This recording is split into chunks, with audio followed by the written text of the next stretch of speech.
Selamat pagi Bapak Ibu, Saudara-saudari sekalian yang dikasihi oleh Tuhan Yesus Kristus. Senang sekali kita bisa berjumpa dan beribadah kembali di ibadah Minggu 19 September 2021 dengan tema memperjuangkan damai. Kita akan naikkan pujian kita, dan bila pujian ini kita mempersiapkan hati kita untuk memasuki masa ibadah pada pagi hari ini. Kita akan nyanyikan pujian Saat Kami Berkumpul.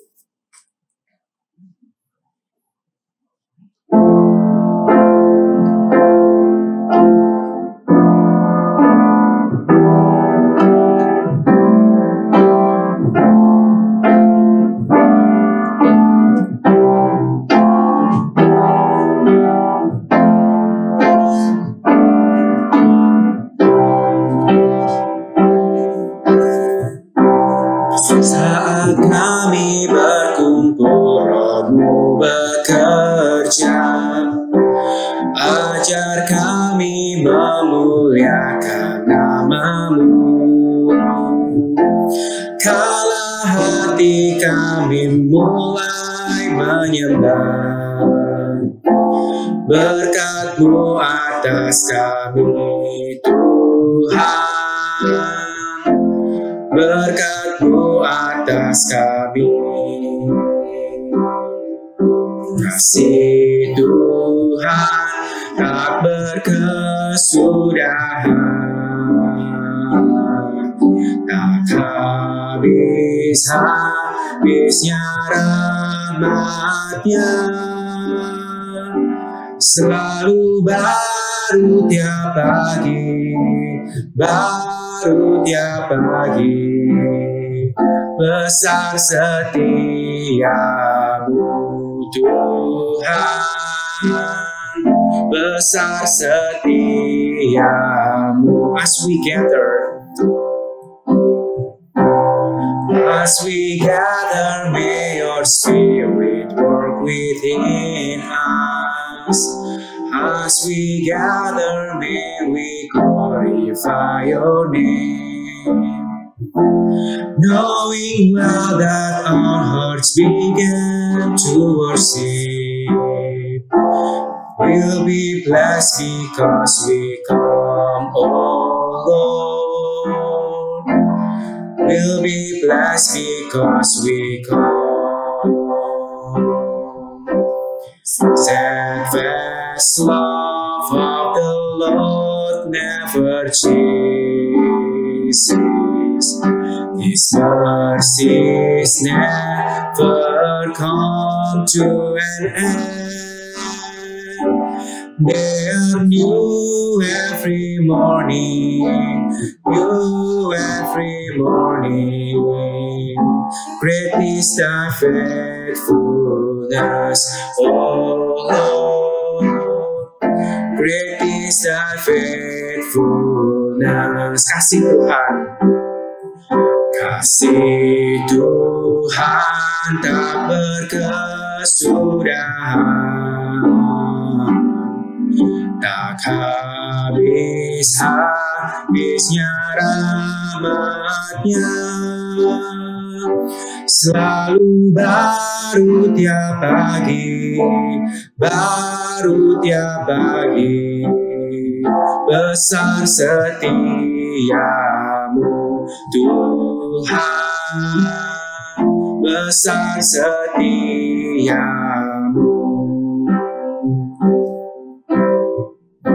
Votum dan salam saya serahkan kepada Bapak Pendeta Edi SS.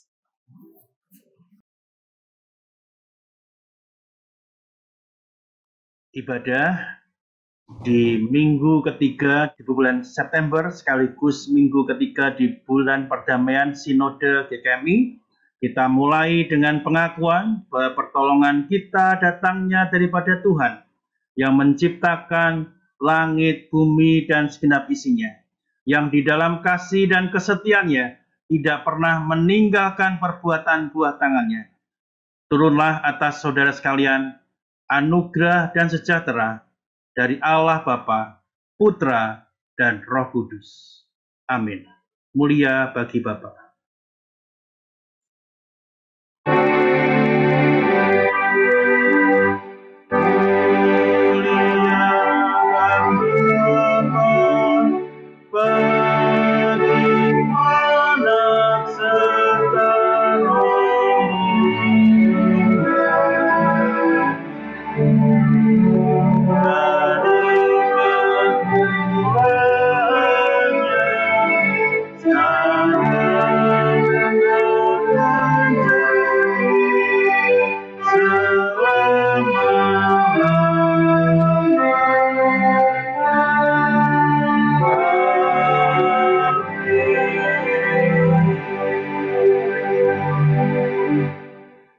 Firman Tuhan dari Yesaya pasal 32 ayat 17 berkata demikian.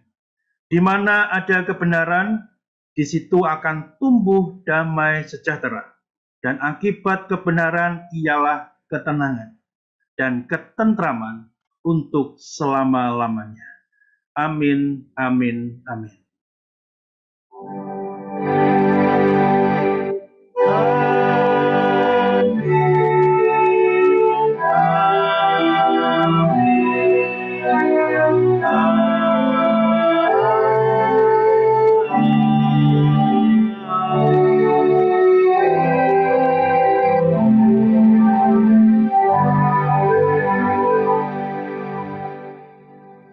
Waktu selanjutnya saya serahkan kepada Evangelis Yonatan Setiawan yang memimpin ibadah kita di pagi hari ini.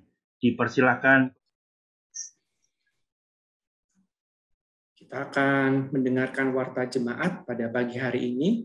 Warta jemaat akan dibacakan oleh Saudari Javina Junita Kencana. Saya serahkan kepada Saudari Javina untuk membacakan warta jemaat pada minggu hari ini.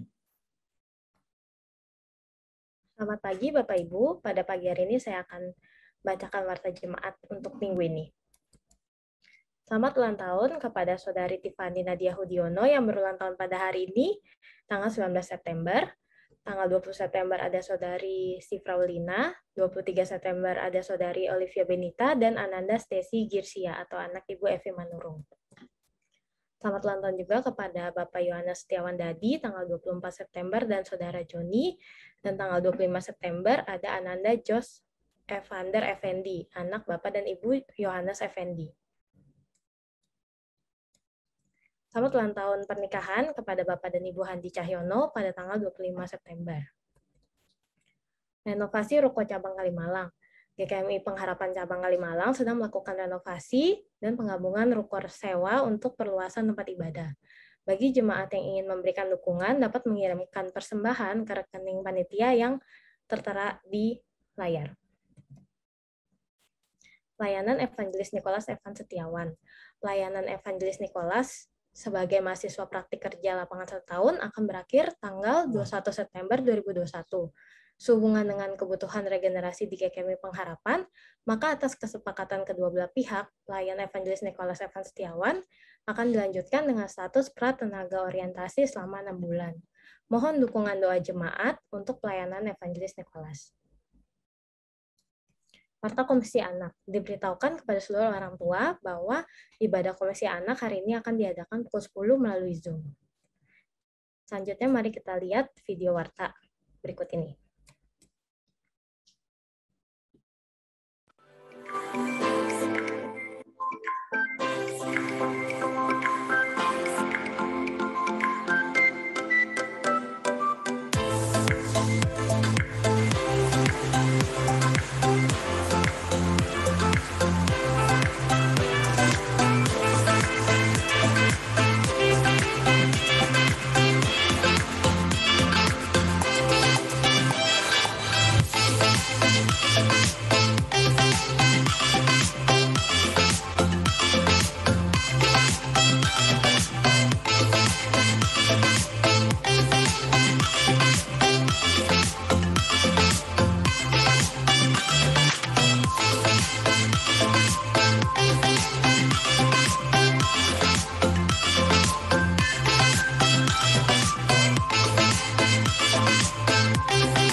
Untuk komisi Bapak yang diadakan hari ini ada perubahan sedikit. Yang membawakan ice breaking untuk kompak hari ini ada Penatua Andre Kencana. Saya kembalikan kembali kepada Evangelis Yonatan Setiawan. Terima kasih. Terima kasih Saudari Jevina yang sudah membacakan warta pada minggu hari ini. Kita akan lanjutkan ibadah minggu hari ini dengan mempersiapkan hati kita untuk menaikkan doa-doa syafaat. Sebelumnya kita akan naikkan pujian kita dengan pujian Yesus Tuhan dan Allah kami.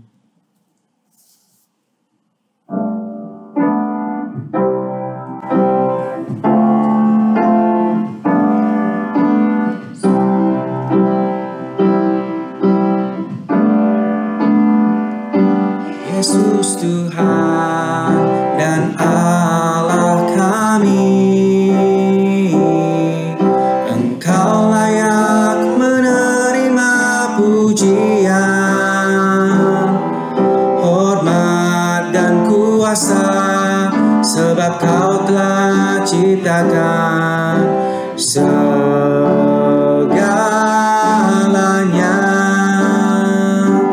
Oleh karena kehendak-Mu, semuanya itu telah ada dan diciptakan untuk kemuliaan-Mu. Terpujilah Tuhan, Hosana. Terpujilah Tuhan, terpujilah Tuhan Yesus. Hosana.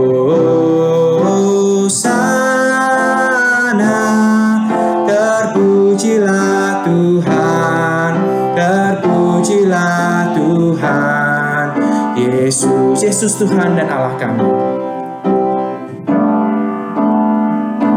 Yesus Tuhan dan Allah kami,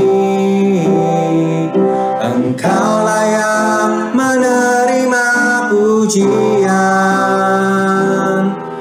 hormat dan kuasa, sebab Kau telah ciptakan segalanya. Oleh karena kehendak-Mu, semuanya itu telah ada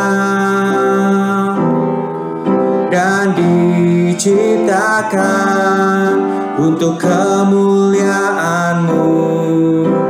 Terpujilah Tuhan, Hosana.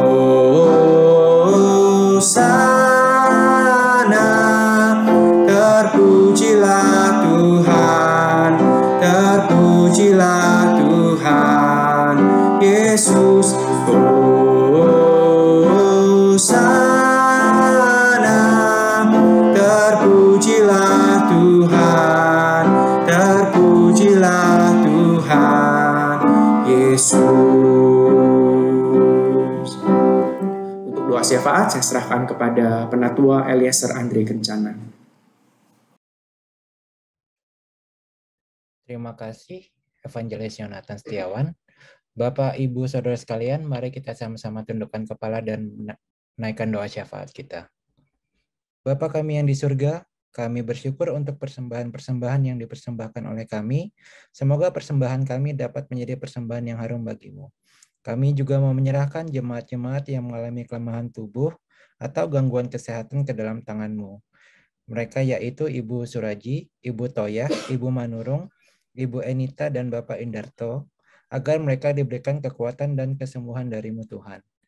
Kami juga memohon agar anggota jemaat yang studi maupun yang bekerja di luar kota dan luar negeri, kiranya diberkati dengan kesehatan yang baik dan kehidupan iman yang tetap bertumbuh. Tuhan, kami juga mau menyuarakan keprihatinan kami untuk kondisi ekonomi kami yang terdampak pandemi ini. Baik kami yang berpenghasilan harian, yang memiliki usaha sendiri maupun yang bekerja pada perusahaan lain. Kami juga mau menyerahkan persiapan pendewasaan GKMI Cabang Sidorejo Lampung dan GKMI Pengharapan Cabang Kalimalang, serta renovasi gedung Cabang Kalimalang ke dalam tangan-Mu ya Tuhan. Kami juga ingat akan pembangunan kantor Sinode GKMI dan persiapan sidang MPL 2 Sinode GKMI. Kiranya kedua proses ini dapat berjalan dengan baik dan lancar. Kami mohon Tuhan agar para pemimpin bangsa, pejabat, pemerintah, dan aparat keamanan diberikan hikmat agar mereka dapat menjalankan fungsi dan tugasnya dengan baik.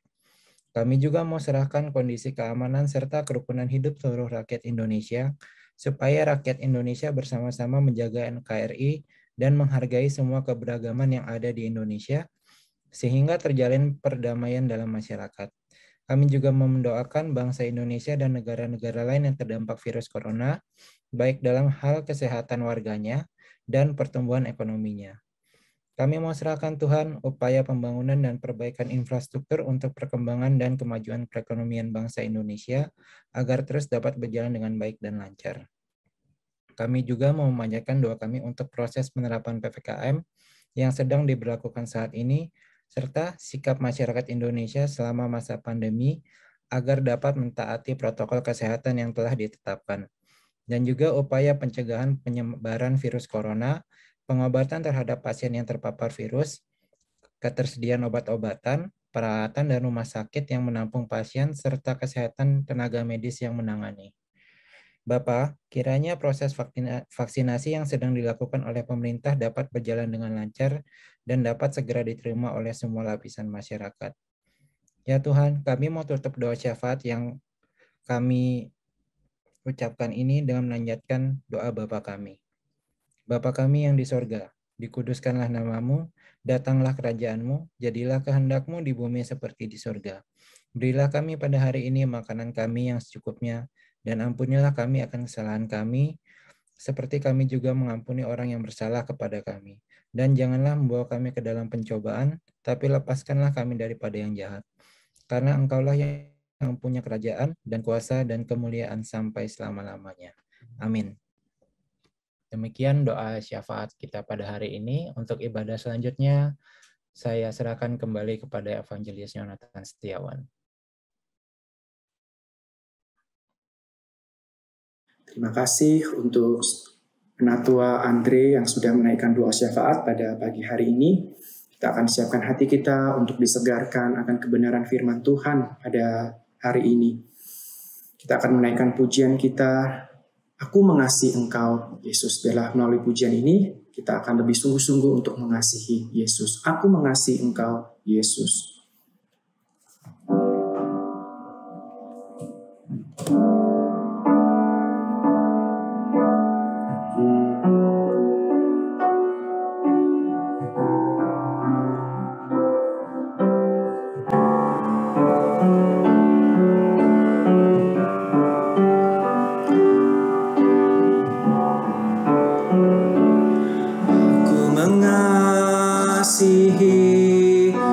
Engkau Yesus dengan segenap hatiku. Aku mengasihi Engkau Yesus dengan segenap jiwaku. Ku renungkan firman-Mu siang dan malam, ku pegang perintah-Mu dan ku lakukan. Engkau tahu ya Tuhan, tujuan hidupku hanyalah untuk menyenangkan hati-Mu. Engkau tahu. Ku renungkan firman-Mu siang dan malam, ku pegang perintah-Mu dan ku lakukan. Engkau tahu ya Tuhan, tujuan hidupku hanyalah untuk menyenangkan hati-Mu. Engkau tahu. Engkau tahu ya Tuhan, tujuan hidupku hanyalah untuk menyenangkan hati-Mu. Menyenangkan hati-Mu, menyenangkan hati-Mu, menyenangkan hati-Mu.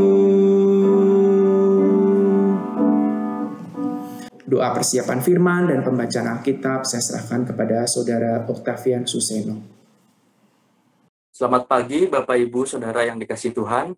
Mari kita bersatu di dalam doa. Kembali kami datang kepadamu Tuhan.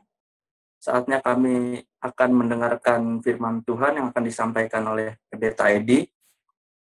Kiranya Tuhan mengurapi hamba-Mu yang akan menyampaikan kebenaran firman-Mu Tuhan pada hari ini. Tuhan juga memberkati setiap kami untuk dapat menyiapkan hati dan pikiran kami untuk menerima kebenaran firman-Mu. Dalam nama Tuhan Yesus kami berdoa dan bersyukur. Amin. Pembacaan firman Tuhan hari ini diambil dari Yesaya 32 ayat 1-8 yang berjudul Raja yang Adil. Sesungguhnya seorang raja akan memerintah menurut kebenaran dan pemimpin-pemimpin akan memimpin menurut keadilan. Dan mereka masing-masing akan seperti tempat perteduhan terhadap angin. Dan tempat perlindungan terhadap angin ribut. Seperti aliran-aliran air di tempat kering, seperti naungan batu yang besar di tanah yang tandus. Mata orang-orang yang melihat tidak akan lagi tertutup, dan telinga orang-orang yang mendengar akan memperhatikan. Hati orang-orang yang terburu nafsu akan tahu, menimbang-nimbang, dan lidah orang-orang yang gagap akan dapat bicara jelas. Orang bebal tidak akan disebutkan lagi orang yang berbudi luhur, dan orang penipu tidak akan dikatakan terhormat. Sebab orang bebal mengatakan kebebalan, dan hatinya merencanakan yang jahat, yang bermaksud murtad, dan mengatakan yang menyesatkan tentang Tuhan. Membiarkan kosong perut orang lapar, dan haus kekurangan minuman. Penipu, akal-akalannya adalah jahat. Ia merancang perbuatan-perbuatan keji untuk mencelakakan orang sengsara dengan perkataan dusta. Sekalipun orang miskin itu membela haknya. Tetapi orang yang berbudi luhur merancang hal-hal yang luhur, dan ia selalu bertindak demikian. Waktu selanjutnya saya serahkan kepada Pendeta Edi SS. Terima kasih.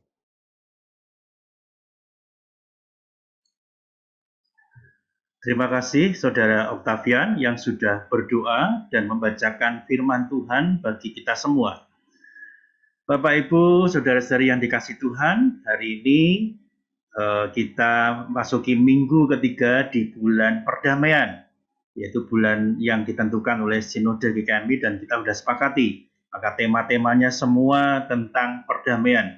Kita sudah 2 kali, kemudian ini adalah minggu yang ketiga. Dan tema pada saat ini adalah memperjuangkan perdamaian. Tidak salah kalau pikiran kita dengar kalimat ini atau kata ini, memperjuangkan perdamaian, kita berpikir ada situasi perang. Seperti gambar di depan yang kita lihat. Perlu ada perjuangan, karena di situ akan berjuang untuk perdamaian. Maka tidak asing juga bagi telinga kita ketika tentara Indonesia dikirim sebagai pasukan perdamaian, dikirim di tengah konflik supaya memperjuangkan perdamaian seperti itu. Nah, tidak salah karena dua kata ini ada kata perjuangan dan juga perdamaian. Tetapi apakah yang dimaksud yang seperti itu? Hanya itu saja ketika memperjuangkan, yaitu terjun ke konflik peperangan dan kita menjadi orang-orang yang diutus untuk memperjuangkan perdamaian di sana, menjadi tentara di sana. Saya pikir saya sepakat dengan Bapak Ibu semua, tidak seperti itu. Terlebih lagi, kita punya nilai-nilai yang khas Anabaptis, Menonet, yaitu yang memperjuangkan perdamaian. Nah, inilah yang sesungguhnya kita akan bahas, bagaimana kita memperjuangkan perdamaian sesuai dengan kekhasan dari Anabaptis Menonet. Dari teks yang ada kita lihat Yesaya 32 itu sangat menarik Bapak Ibu sekalian. Kalau kita perhatikan pasal 28 sampai dengan 33 itu ada 6 pasal, itu 5 pasal didahului dengan kata celakalah. Celakalah. Jadi ada sesuatu keadaan yang gawat di kerajaan Yehuda. Sehingga Nabi Yesaya yang diutus oleh Tuhan, dia menyerukan celakalah. Itu kata yang betul-betul keras yang ditujukan pada kerajaan Yehuda. Tetapi yang menarik, khusus di pasal 32, itu dimulai dengan kata sesungguhnya. Kita bisa membaca ini juga, lihatlah. Lihatlah. Jadi sesungguhnya yang terjadi di Yehuda, dan lihatlah keadaan yang sebenar-benarnya.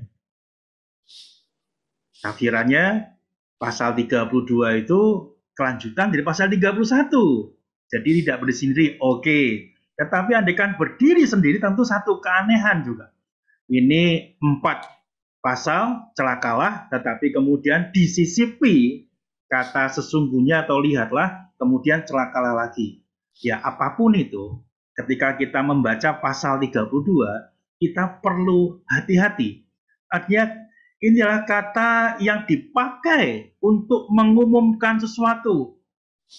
Dan Yesaya di tengah segala nubuatnya untuk memberitakan penghukuman sekaligus kamu adalah bangsa yang perlu berhati-hati karena segala situasimu tidak baik. Tetapi sekarang seolah berkata, di tengah-tengah celakalah itu, dengarlah, lihatlah, sesungguhnya Yesaya memberitakan pemberitaan yang sangat penting bagi kerajaan Yehuda pada waktu itu. Nah, apa sih yang diberitakan? Kalau kita keliling di sekitar Kelapa Gading ya, ini kan di daerah kita gitu ya. Kita akan melihat, kalau Bapak Ibu melihat ada satu tempat gitu ya, ada spanduk yang menarik perhatian saya. Antara warna dasarnya dan tulisannya itu warnanya kontras. Jadi kita jalan, naik motor atau naik mobil, kita akan cepat bisa membacanya. Karena kontras antara warna dasar dan huruf-hurufnya, sekaligus gambarnya. Di situ ada gambar seorang, ya, gambar seseorang dan tulisannya lengkap. Nah, orang itu adalah anggota DPRD. Saya berasumsi demikian karena jelas, berarti bukan asumsi lagi karena di situ jelaskan. Kalimatnya itu kira-kira seperti ini. Kami dari partai A gitu ya, memperjuangkan untuk mengembalikan dana Formula E, ini yang terjadi di DKI gitu kan. Mohon dukungannya, kemudian dan nama dari orang yang terpampang gambarnya itu.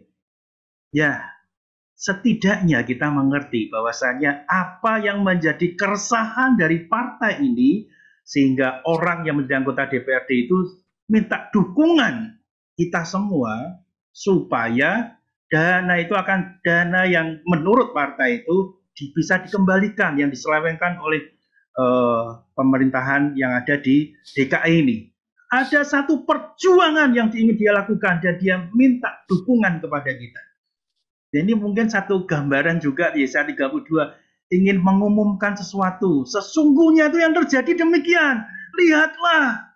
Ya, kira-kira seperti itu. Ya, saya tidak main politik di khotbah ini, tetapi itulah yang terjadi keresahan satu partai, bahkan kita melihat ada dua partai. Yang terjadi adalah dia mengamati pemimpin DKI perlu dikoreksi, perlu diingatkan dengan situasi yang ada. Nah, inilah yang terjadi juga di zaman Yesaya. Kalau kita melihat bagaimana keadaan Yehuda sangat buruk, betul-betul sangat buruk. Para pemimpin Yehuda berlaku korup dan tidak adil. Nanti kita bisa lihat di ayat 7 sampai dengan 19. Para pemimpinnya, jadi ini dinasti Ahaz, Raja Ahaz yang begitu jahat. Dan juga karena Yesaya juga melayani Nabi Raja Hizkia. Ini dia melihat bahwasanya pemimpin-pemimpin itu berlaku korup. Mereka mengambil keuntungan pribadi yang seharusnya dipakai untuk rakyat, dipakai untuk menyejahterakan bangsa, menyejahterakan negara, menyejahterakan kota. Tetapi dari pengamatan yang dilihat oleh Yesaya, situasinya sangat buruk. Sehingga dia di tengah-tengah situasi seperti itulah, dia seolah memberikan ingin mendapat satu perhatian khusus. Sesungguhnya ini loh yang terjadi. Bangsa kita ada di dalam keterpurukan. Dan ini situasi yang berbahaya. Kebenaran dan keadilan makin jauh dari harapan. Nah, kalau kita melihat situasi seperti ini, apa yang bisa diharapkan oleh Yesaya pada khususnya, dan juga oleh rakyat pada umumnya, kalau para pemimpin korup, mereka menyelewengkan dana semena-mena demi keuntungan pribadi, apalagi yang ingin diharapkan. Oleh sebab tidak salah ketika kata yang dipakai adalah seperti sebuah pengumuman tadi. Yesaya mengumumkan, bahasa saya adalah menubuatkan. Seorang raja akan memerintah menurut kebenaran dan keadilan. Ketika semua pemimpin pada korup, rakyat sengsara, apa yang diharapkan? Mereka bisa tentunya melakukan demo-demo segala macam dalam konteks Indonesia seperti itu, untuk menggulingkan pemerintahan, untuk menggulingkan para pemimpin yang ada, dan itulah dilakukan. Tetapi di tengah-tengah yang seperti itu, apa yang dilakukan oleh Yesaya? Dia memberikan satu pengumuman, kalau bahasa saya menubuatkan, seorang raja akan memerintah menurut kebenaran dan keadilan. Saya pikir ini salah satu kebutuhan utama dari orang-orang Yehuda. Di tengah keterpurukan bangsanya, mereka mengharapkan ada pergantian pemimpin. Tetapi ingat, bahwasanya baik kerajaan Israel maupun kerajaan Yehuda, sistem pemerintahan adalah kerajaan. Bagaimana menggantikan?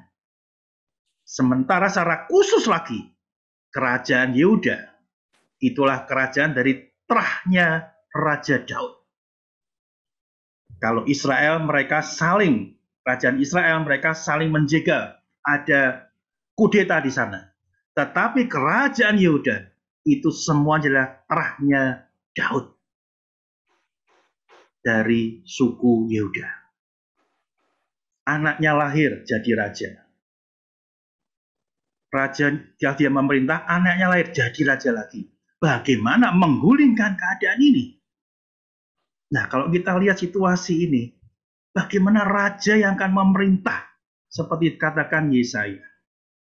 Harapannya adalah penerusnya itu tidak punya atau tidak sama sikapnya seperti raja yang sekarang atau ayahnya sendiri atau kakeknya sendiri. Itulah harapan dari rakyat yang dipimpin secara monarki atau kerajaan. Mungkin enggak? Ya mungkin. Tapi kecil bukan. Bagaimana anak yang dididik oleh raja bisa berkarakter terbalik dengan yang mendidik. Sangat kecil harapannya. Terlebih lagi kalau kita mengerti bahwasanya orang jahat itu tidak perlu diajarin. Bisa jahat sendiri. Tapi kalau melakukan kebaikan, diajari kebaikan itu susah sekali. Jadi kemungkinan untuk berbuat lebih jahat itu lebih besar daripada berbuat baik. Nah, kalau kita melihat situasi ini, seorang raja akan memerintah menurut kebenaran dan keadilan. Ada harapan, iya. Tetapi sadar, harapan itu kecil. Yesaya boleh berteriak menunjukkan keadaan situasi Yehuda. Tetapi sesungguhnya kecil. Karena anak dari raja itu akan menjadi raja juga. Kita sekarang mengerti betapa susahnya mengharapkan raja yang menggantikan itu memerintah dengan kebenaran dan keadilan. Apakah itu sia-sia pertanyaannya? Bisa jadi. Itu rasanya kemungkinan terjadinya kecil sekali.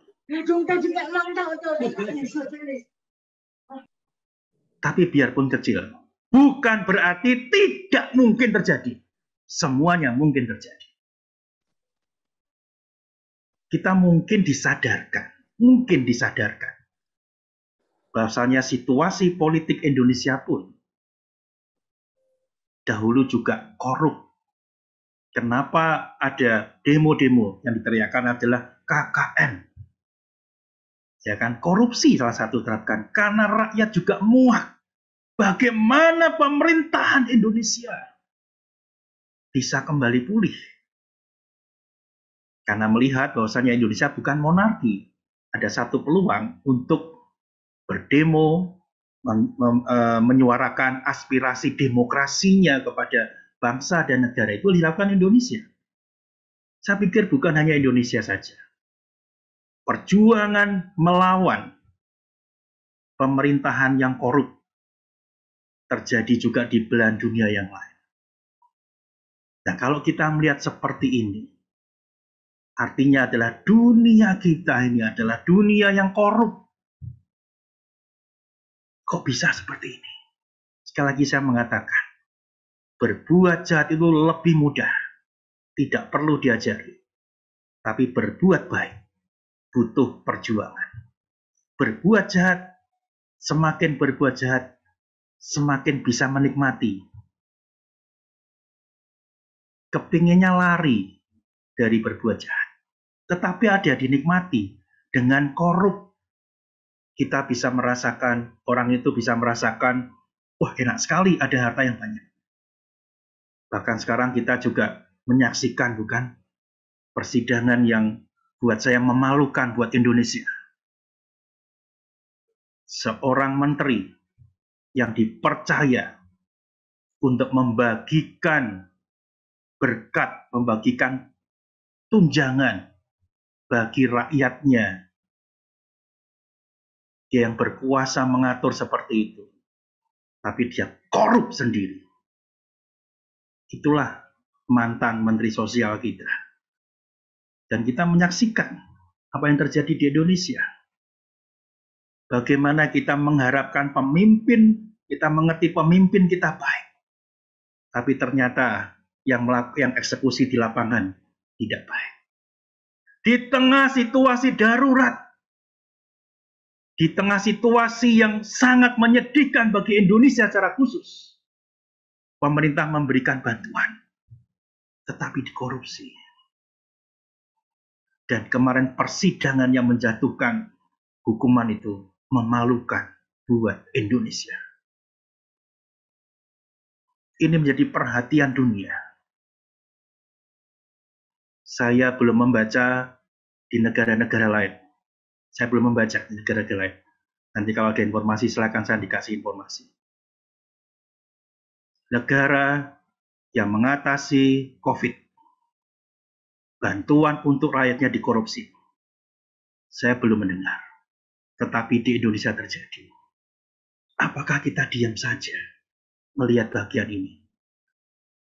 Iya, memang kita tidak bisa bersentuhan langsung. Tetapi dia seruan daripada Nabi Yesaya bisa juga terngiang kita pada saat ini. Apakah korupsi berhenti sekarang? Tidak. Meskipun kita punya presiden yang baik, presiden yang bersih, harus mengatakan sebenarnya, sejujurnya dari hati saya, dari pengamatan saya, dari apa yang saya rasakan, dari yang saya baca dan saya mengerti bagaimana presiden kita sangat baik dan bersih. Tetapi ya kita berharap semuanya baik. Tetapi ternyata tidak semua yang menjadi pembantunya berlaku bersih. Ya kita masih mensyukuri setidaknya pemimpin kita yang utama punya hal yang sangat baik.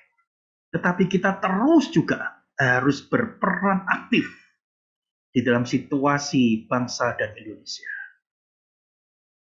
Ya mungkin itu dekat dengan kita, tapi mungkin juga bisa lebih dekat dengan lagi. Andaikan ada gereja-gereja yang juga berlaku korup, betapa menyedihkannya. Betapa menyedihkannya. Saya pernah cerita sepertinya, tapi nggak apa-apa saya mengulangi. Saya punya teman, dan teman saya punya teman, jadi saya nggak kenal ya temannya teman saya.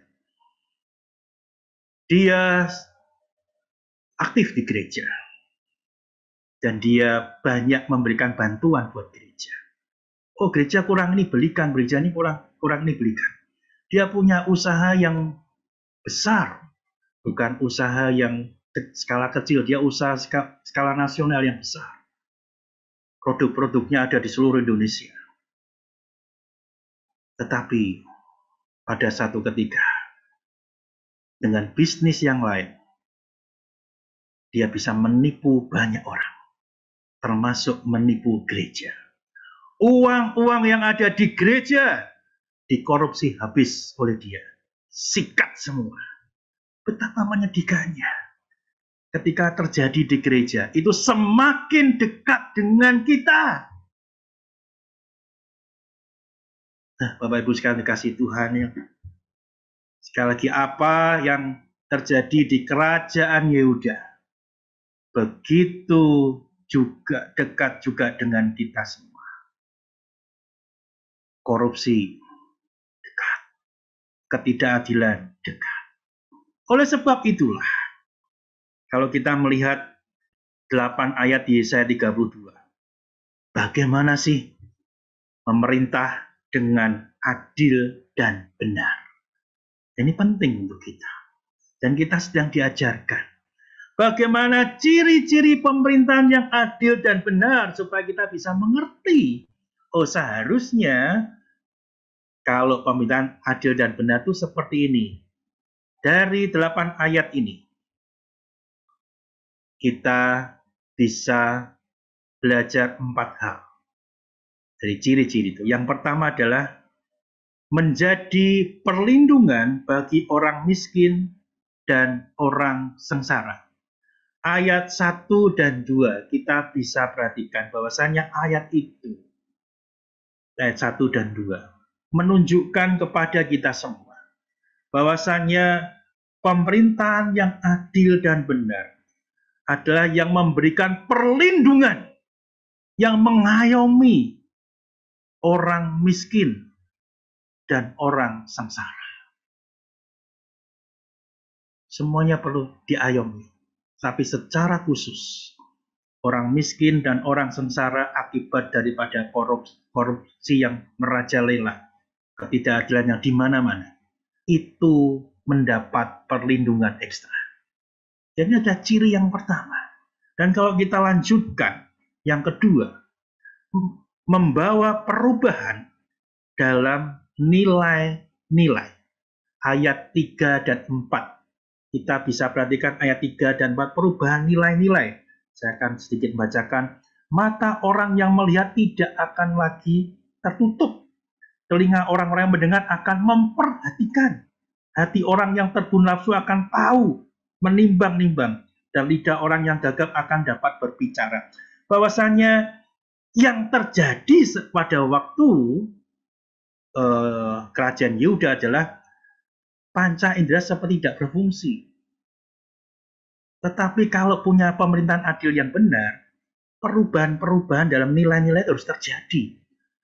Jadi ada perubahan-perubahan, kalau melihat ya betul melihat, mendengar ya betul mendengar, dan itulah perubahan-perubahan yang dalam tata nilai dan segala macam itu harus terjadi. Inilah pemerintahan yang adil dan benar. Dan yang ketiga, ayat 5 dan 7 adalah jelas posisinya. Mari kita perhatikan ayat 5 sampai dengan 7. Orang bebal tidak akan disebutkan lagi orang berbudi luhur. Jadi nggak ada ngaku-ngaku lagi gitu ya. Orang bebal ya orang bebal. Orang berbudi luhur ya berbudi luhur. Dan orang penipu tidak akan dikatakan terhormat. Ya inilah seharusnya tahu posisinya. Mana yang penipu, mana orang terhormat, mana yang orang bebal. Sehingga kalau itu semua jelas posisinya. Inilah pemerintahan yang adil dan benar. Kemudian yang terakhir, yang keempat adalah menghasilkan rakyat atau orang yang berbudi luhur. Jadi bukan hanya tahu posisinya saja, tetapi menghasilkan rakyat atau orang-orang yang berbudi luhur. Inilah sungguh yang diharapkan. Pemerintahan yang adil dan benar. Seperti di ayat yang pertama tadi. Kata yang menjadi menyentak kita diumumkan. Sesungguhnya seorang raja akan memerintah menurut kebenaran. Ini diharapkan. Menghasilkan orang. Kalau dikatakan rakyat juga orang-orang yang berbudi luhur. Rajanya berbudi luhur. Staf-stafnya, bawahannya berbudi luhur. Dan rakyatnya berbudi luhur. Sehingga terciptalah pemerintahan adil dan benar. Kemudian kita berpikir, bagaimana bisa pemerintahan yang sungguh ideal seperti ini? Mungkin nggak terjadi. Kita bisa mengatakan mungkin, meskipun kemungkinannya kecil. Tetapi kalau kita berharap, harapan kita harusnya seperti ini. Pemerintahan yang adil dan benar. Gereja secara khusus juga harus memperhatikan bagian-bagian ini. Bagaimana majelis, dalam hal ini saya termasuk di dalamnya, memerintah dengan adil dan benar. Satu ujian bagi kita. Satu perjalanan yang tidak mudah bersama dengan rekan-rekan majelis semua. Termasuk para semua kita yang ada di komisi-komisi dan bagian-bagian yang lain. Bagaimana kita menjalankan keadilan dan kebenaran. Supaya tercipta perdamaian itu.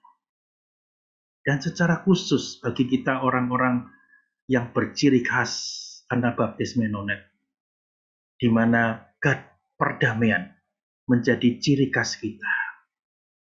Perdamaian itu bukan menihilkan perbedaan pendapat, tidak.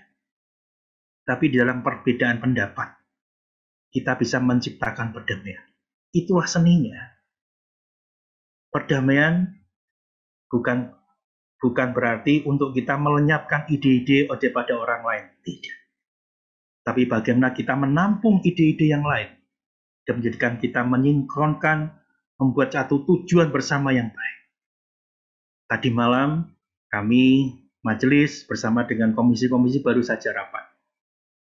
saya harus mengatakan jujur, saya sangat bersukacita melihat progres gereja kita setidaknya melewati masa pandemi ini. Majelis baru belum lama menjalankan ada pandemi. Tidak mudah, tidak mudah. Istilahnya kita baru majelis ini baru apa ya? Nyetel posisinya itu di mana? Tetapi kita mengalami sama badai. Tapi kita bersyukur. Kita bersyukur. Punya majelis yang hebat, punya pengurus komisi yang hebat, dan punya jemaat yang hebat. Pandemi yang begitu keras, yang menjadi badai bagi setiap kita. Kita bisa melaluinya sampai saat ini. Dan bukannya sekedar melewati, yang penting melewati, tidak. Tetapi di tengah badai itu, kita bertumbuh. Kita bertumbuh. Nanti majelis akan, ya ada waktu, nanti ada rapat jemaat bisa menyampaikan bagaimana progres kita. Dan kita syukuri. Ibadah kita tidak pernah hilang. Tidak ada satu minggu pun yang kita hilang. Meskipun di awal kita juga terseok-seok, kita cari bentuk. Kita sampai hari ini nggak ada yang absen. Tapi bukan hanya beribadah yang absen. Semua elemen, semua departemen yang ada di gereja kita, komisi-komisi kita, semuanya bertumbuh, bukan hanya melewati. Nah, inilah yang menjadi hal yang membuat saya bersukacita sekaligus optimis. Bagaimana kita meraih ke depan lebih baik lagi. Kita punya nilai-nilai membaik, dan itu menjadi spirit kita untuk bersama-sama terus di dalam nilai-nilai membaik itu untuk kita kembangkan dan kita perjuangkan ke depan. Sehingga gereja kita, gereja yang diberkati Tuhan, karena terus memperjuangkan keadilan, kebenaran, sehingga menghasilkan perdamaian bagi kita semua. Damai harus terus kita perjuangkan. Kalau kita tidak bisa berdamai dengan sesama kita, dengan jemaat kita, antar majelis, tidak ada perdamaian. Tidak ada damai di sana. Majelis dengan komisi nggak ada damai. Sesama komisi nggak ada damai. Bagaimana kita bisa menjalankan keadilan dan kebenaran? Yang ada adalah harapan itu musnah. Gereja akan mengalami penurunan dan kehancuran di depan. Tetapi bila kita terus memperjuangkan keadilan dan kebenaran, yang akan menimbulkan perdamaian itu, maka kita akan menikmati gereja kita survive. Tetapi jangan hanya gereja saja yang survive. Masing-masing keluarga kita juga diberkati ketika kita memperjuangkan keadilan dan kebenaran. Bukan hanya melewati badai, tapi tiap-tiap rumah tangga kita, keluarga kita juga diberkati Tuhan. Menghasilkan sesuatu yang positif, bertumbuh dan berkembang. Nah, saya akan mengajak Bapak Ibu sekalian, ada satu rahasia daripada Yesaya pasal 32 itu, yaitu Yesaya 32:17. Di mana ada kebenaran, di situ akan tumbuh damai sejahtera. Dan akibat kebenaran ialah ketenangan dan ketentraman untuk selama-lamanya. Ayat ini saya pikir menjadi kunci daripada memperjuangkan perdamaian. Bagaimana kita memperjuangkan perdamaian sehingga perdamaian itu bisa tercipta? Lakukan kebenaran. Lakukan kebenaran. Kebenaran yang berdasarkan firman Tuhan. Kebenaran yang hakiki, yang daripada Tuhan, sesuai dengan firman-Nya. Bukan kebenaran menurut kita sendiri. Bukan menurut asumsi kita. Tetapi kebenaran menurut Tuhan. Itulah yang terus kita perjuangkan. Bapak, Ibu, dan saudara-saudari yang dikasihi Tuhan. Mari kita memperjuangkan perdamaian.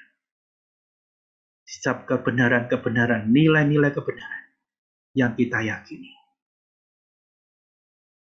Dan sebagai penutup dari khotbah ini, saya mendapat satu kata, tepatnya dua kata itu ya. Ini dari penulis Anabaptis di bagian Yesaya 3 pasal 32 ini. Saya membaca banyak komentari, tetapi saya tertarik dengan komentari yang ditulis oleh Anabaptis Mennonite. Jadi Believer Church Bible Commentary itu komentari yang ditulis orang Anabaptis. Dia memberi judul teks ini dengan habitat of peace. Luar biasa ya. Saya jujur, baru mendengar istilah ini. Habitat of peace, habitat damai, habitat perdamaian, kalau saya juga boleh mengatakan seperti ini. Apakah mungkin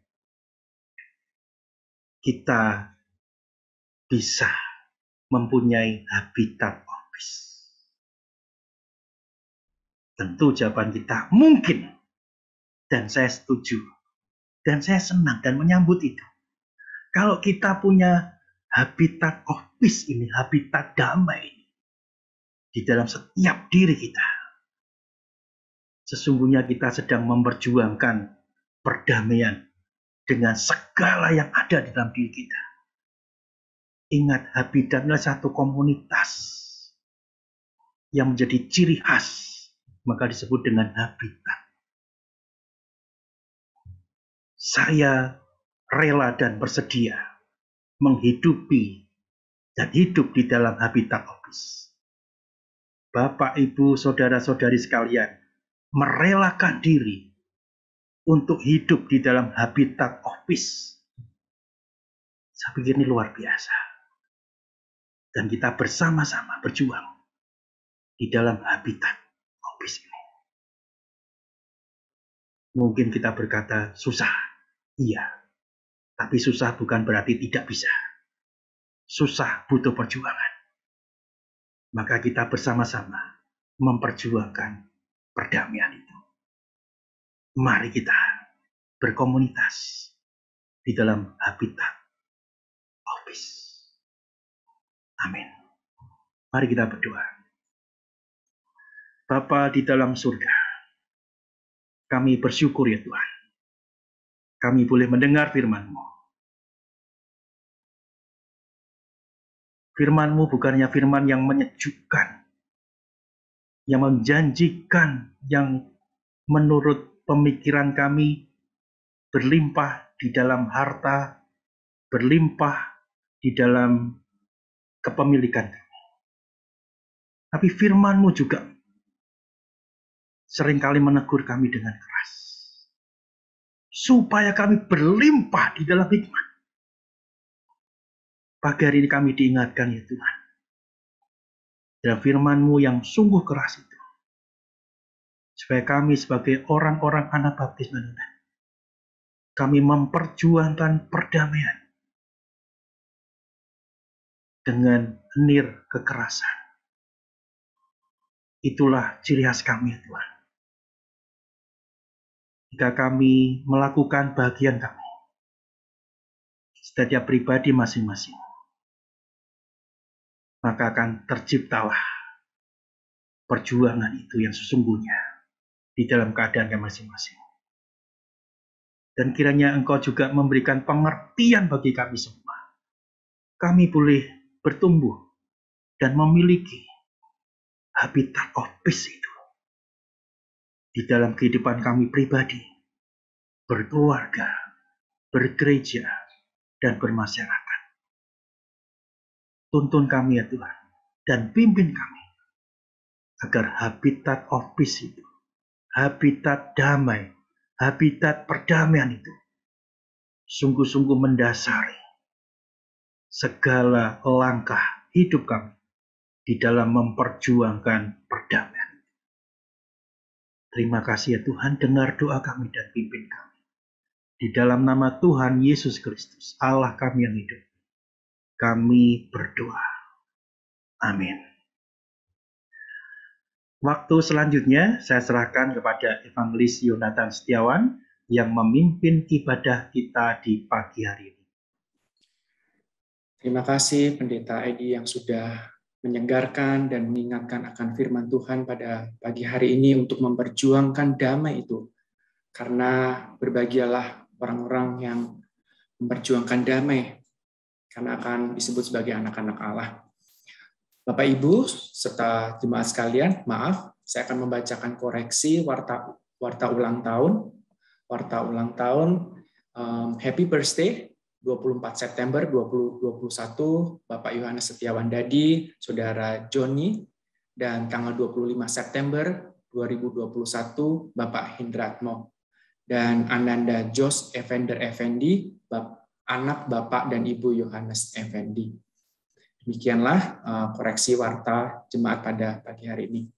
Kita akan tutup ibadah kita pada pagi hari ini dengan pujian kita, dengan pujian PPR 1 nomor 84, Ada Damai Dalam Jiwaku.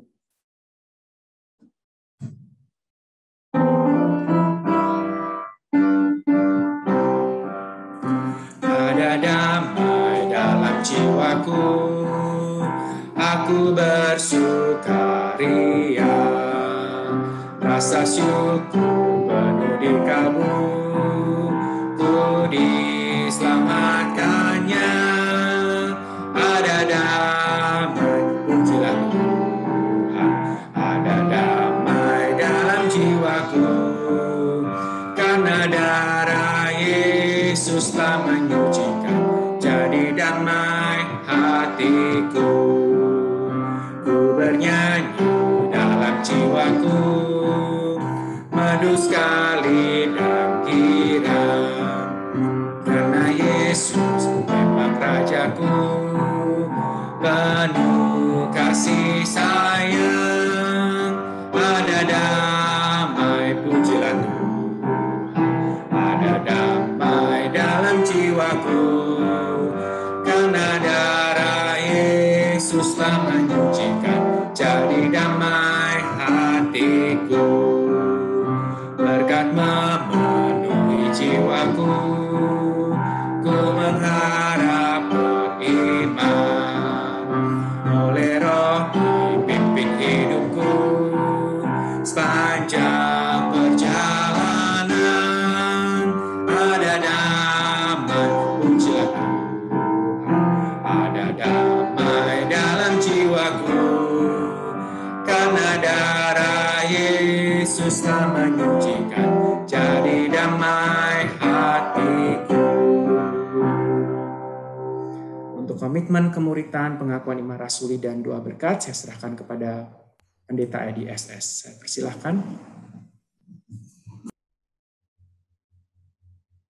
Sebagai jemaat Kristen yang ingin meneladani Kristus, marilah kita mengikrarkan komitmen kemuritan. Kami bersaksi bahwa tidak seorang pun dapat sungguh-sungguh mengenal Kristus, kecuali ia yang mengikutinya setiap hari dalam kehidupan. Dan sebagai bagian dari gereja yang am, marilah bersama-sama dengan gereja-gereja di sepanjang segala abad dan tempat, kita mengikrarkan pengakuan iman rasuli. Aku percaya kepada Allah, Bapa yang Maha Kuasa, Khalik langit dan bumi, dan kepada Yesus Kristus, anaknya yang tunggal Tuhan kita, yang dikandung daripada Roh Kudus, lahir dari anak darah Maria, yang menderita sengsara di bawah pemerintahan Pontius Pilatus, disalibkan, mati, dan dikuburkan, turun ke alam maut. Pada hari yang ketiga, bangkit pula dari antara orang mati, naik ke surga, duduk di sebelah kanan Allah, Bapa yang Maha Kuasa. Dan dari sana ia akan datang kembali untuk menghakimi orang yang hidup dan yang mati. Aku percaya kepada Roh Kudus, gereja yang kudus dan am, persekutuan orang kudus, pengampunan dosa, kebangkitan orang mati, dan hidup yang kekal. Amin.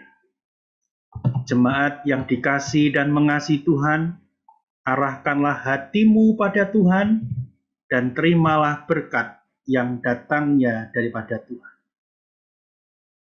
Tuhan memberkati engkau dan melindungi engkau. Tuhan menyinari engkau dengan wajah-Nya dan memberi engkau kasih karunia. Tuhan menghadapkan wajah-Nya kepadamu dan memberi engkau damai sejahtera. Amin. Kepada Allah dipuji.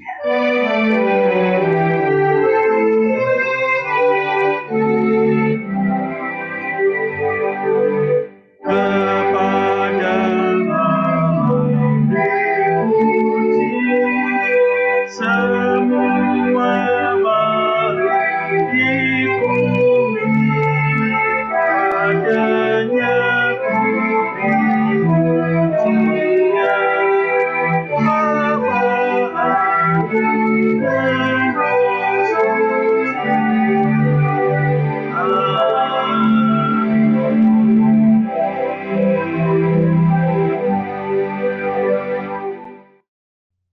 Jemaat, silakan mengambil waktu teduh. Tuhan memberkati.